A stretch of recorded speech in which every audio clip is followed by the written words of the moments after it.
all so much. Welcome to DC. It truly is an honor to be here with you, and want to welcome you to Washington from all over the country.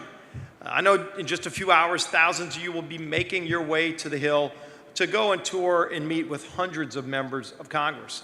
And from our members of Congress, from our senators, I know I look forward to the meetings I'm going to be having later today with my friends from Louisiana, and it's so important, this work that you're doing. Not only are you exercising your constitutional right, but you're also ensuring that the U.S.-Israel relationship remains a strong and bipartisan priority in Congress. It's always been that way. And it continues to be that way. Your continued activism and involvement here today to strengthen the U.S.-Israel relationship truly does make a difference. As the whip, I know how important it is that you're meeting with every member of Congress with a unified message. That's what it takes for us to put the votes together to pass legislation, and especially the legislation we work on together that is so incredibly bipartisan. Your message resonates with us on Capitol Hill, and it'll be heard all around the country and the world. Your leadership has helped advance the bipartisan achievements that strengthen our alliance with Israel. These efforts have shown American leadership at home and on the international stage to stand by Israel and crack down on those seeking to delegitimize or destroy Israel.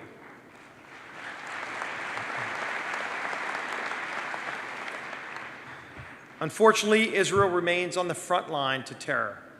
Challenge to Israel's sovereignty cannot be tolerated, and we must continue to stand together in support of Israel's right to defend herself from all threats. In Congress, we're going to do our part. We're going to provide the crucial security assistance through fully funding the $3.1 billion in the Memorandum of Understanding and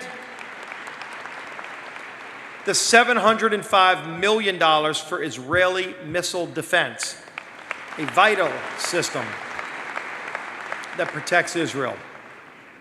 While we provide the critical security and assistance, we cannot overlook the economic and political fights, whether on campuses or at the United Nations. I'm glad we have such strong leadership at the UN with our ambassador, Nikki Haley, and what she's doing. And what she's doing to stand up to the BDS movement and to stand by Israel and continue to work to counter the growing challenges that we face around the world.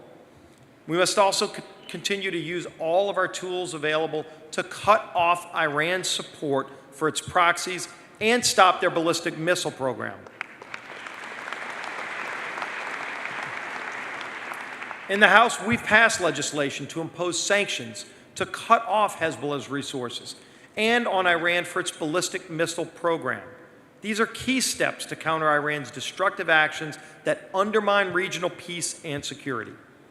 President Trump also outlined a comprehensive strategy to curtail Iran's dangerous nuclear ambitions, and I fully support his administration's work to fix this flawed and broken nuclear deal so we can end Iran's nuclear program once and for all.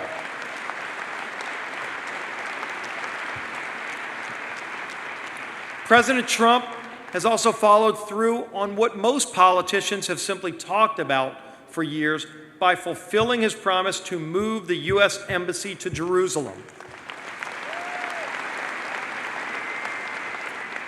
Congress has long maintained that Jerusalem is the capital of Israel, and I applaud President Trump for once again demonstrating strong leadership on the world stage in support of our strongest ally in the Middle East.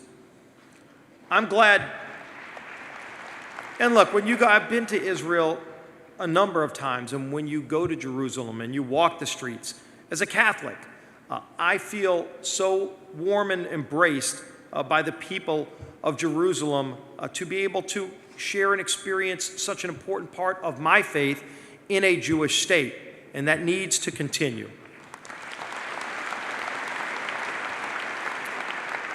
I'm glad that when it comes to Israel and maintaining our strong alliance, that we have bipartisan support in Congress for the work that we do.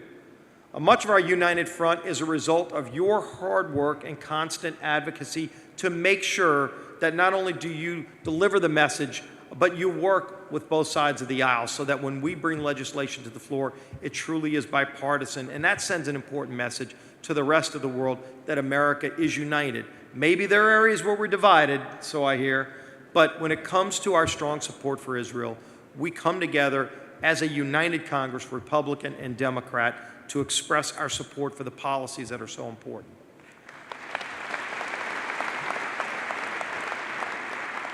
While sometimes we face these challenges that seem worse than they were before, I know that our faith in America's greatness and steadfast commitment to stand by Israel will endure and prevail over the threats that we may face. Now I want to share a personal story. As many of you know, on June 14th, I was shot last year.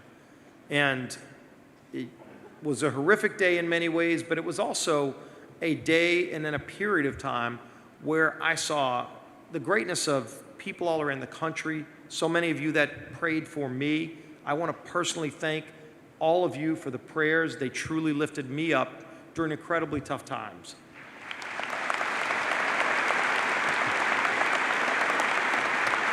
Thank you for those prayers and the heartfelt wishes.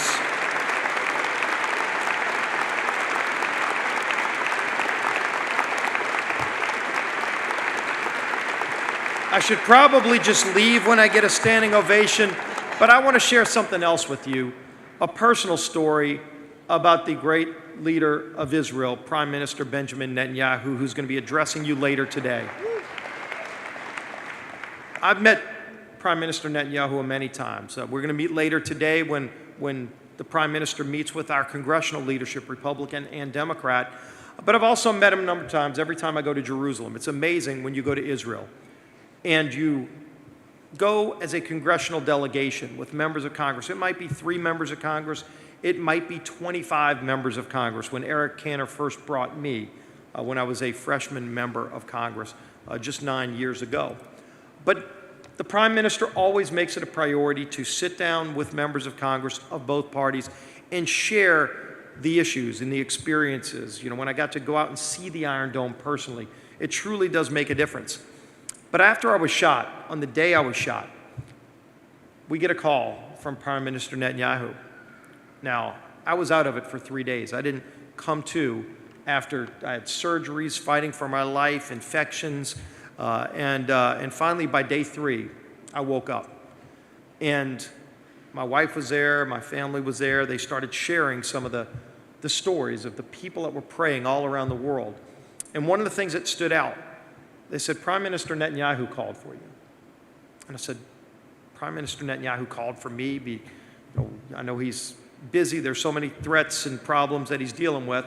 And they said, he wants you to call him when you're able to.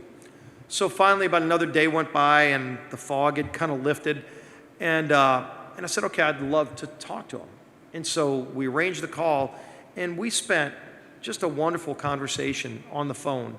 And he shared with me some of his personal experiences. You all know his brother died in a shooting and in his service to the military, but he also shared some other personal stories with me. And it was just such a warm expression of the kind of person he is. The fact that he called told me a number of things about him, but it also said something about our relationship. Why would he call a member of the United States Congress who had been shot when he's the Prime Minister of Israel? You know why? Because our countries love each other. Our countries care about each other. This is a relationship that's built on this kind of love and respect for what we do. What you do is so important to maintaining it. Let's continue to do this great work to stand up for the Jewish state of Israel. Thank you for your advocacy. Have a great day on the Hill. Love being with you.